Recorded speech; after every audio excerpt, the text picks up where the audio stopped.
നേരത്തെ ആരോ ചോദിക്കുന്നത് കേട്ടു, പിന്നെ ഈ സ്കൂൾ സമയം 9:45 മുതൽ 4:15 ആക്കുന്നത് വരെ എന്തെങ്കിലും പ്രശ്നമുണ്ടോ എന്നുള്ളത്. സത്യത്തിൽ നിങ്ങൾ ആലോചിക്കേണ്ടത് നിങ്ങളുടെ പ്രശ്നമാണത്, അല്ലേ? കാരണം നിങ്ങളിപ്പോൾ കോളേജിൽ എത്തിയിട്ടുണ്ടാവും. പക്ഷേ ഹൈസ്കൂൾ തലത്തിൽ കുട്ടികൾ പ്രവർത്തിക്കുന്ന സമയത്ത് ഒരുപാട് സമയം കുട്ടികൾ സ്കൂളിൻ്റെ അകത്ത് തന്നെ ആയി പോകുന്നുണ്ടോ എന്നുള്ളത് നമ്മളൊക്കെ പിന്നെ ചിന്തിക്കണം എന്നുള്ളതാണ്.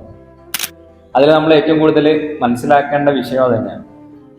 കാരണം എന്താണെന്ന് വെച്ച് കഴിഞ്ഞാൽ കുറേ സമയം കുട്ടികൾ ഇതിൻ്റെ അകത്ത്, ഇതുപോലെ ഒരു ഉദാഹരണം പറയുകയാണെങ്കിൽ ലാസ്റ്റ് പീരീഡ് നമ്മളെ ദേശീയഗാനമൊക്കെ ചെല്ലുന്ന ആ സമയം ഉണ്ടല്ലോ, കുട്ടികൾ വേഗം ബാഗിൽ ബുക്കൊക്കെ ഇട്ട് വേഗം ഓടാനുള്ള എടുക്കത്തിലായിരിക്കും. അതേപോലെ ലാസ്റ്റ് പീരീഡ് എടുക്കാൻ വരുന്ന അധ്യാപകർക്കൊന്നും വലിയ സുഖം ഉണ്ടാവണമെന്നില്ല. ഭൂരിഭാഗം അധ്യാപകർ കേട്ടോ, അത് അല്ലാത്ത അധ്യാപകരുണ്ട്.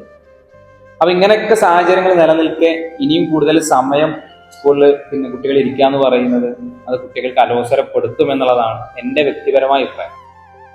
അങ്ങനെ തന്നെയല്ലേ ഏറെക്കുറെ ഉണ്ടാവുക. അപ്പൊ അത് അത്ര നല്ലതായിരുന്നോ എന്നുള്ളത് നമ്മളൊന്നും കൂടെ പുനർവിചിന്തനം നടത്തേണ്ടത് ആവശ്യം ഉണ്ടാവും എന്നുള്ളതാണ് തോന്നുന്നത്.